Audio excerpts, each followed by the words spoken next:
Thing one tonight, freshman Democratic Congresswoman from California, Katie Porter, who has been quite literally schooling witnesses from her perch on the House Financial Services Committee.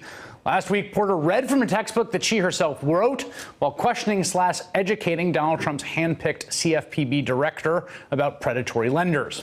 2 weeks ago, she grilled the CEO of credit reporting agency Equifax, which is facing a class action lawsuit for exposing the personal data of tens of millions of Americans. My question for you is whether you would be willing to share today your Social Security, your birth date, and your address at this public hearing. I would be a bit uncomfortable doing that, Congresswoman. Yeah, no kidding. So if exposing personal data is, bad. Why are your lawyers arguing in federal court that there was no injury and no harm created by your data breach? Congresswoman, it's really hard for me to comment on what our lawyers are doing. Respectfully, excuse me, but you do employ those lawyers, and they do operate at your direction. Just yesterday, Porter came face-to-face with the CEO of Wells Fargo, who has repeatedly insisted he is working to restore customers' trust after his company owned up millions of fraudulent accounts. Then why, Mr. Sloan, if you don't mind my asking, Mr. Sloan, are your lawyers in federal court arguing that those exact statements that I read are, quote, paradigmatic examples of non-actionable corporate puffery on which no reasonable investor could rely? Yikes. Katie Porter is very good at her job, but has she considered props?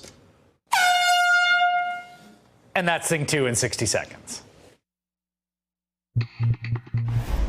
Democratic Congressman Joe Cunningham wanted to make a point about the environmental impact of seismic airgun blasting. So he did what, well, we all dream of doing in a congressional hearing.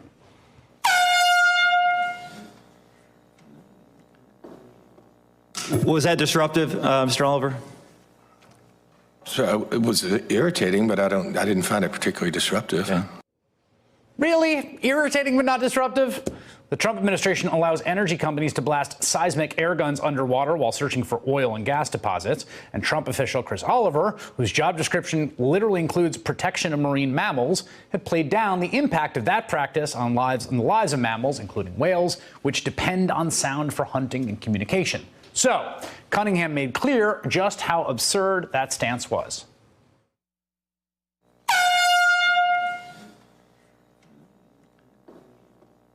Was that disruptive, Mr. Oliver? So it was irritating, but I didn't find it particularly disruptive. Yeah. How much louder do you think seismic air gun blasting sounds than this air horn you just heard? I honestly don't know. Take a guess. What if I were to tell you it's 16,000 times louder than what you just heard here? Can you see how that would be impactful on marine species and mammals? Hey there, I'm Chris Hayes from MSNBC. Thanks for watching MSNBC on YouTube. If you want to keep up to date with the videos we're putting out, you can click subscribe just below me or click over on this list to see lots of other great videos.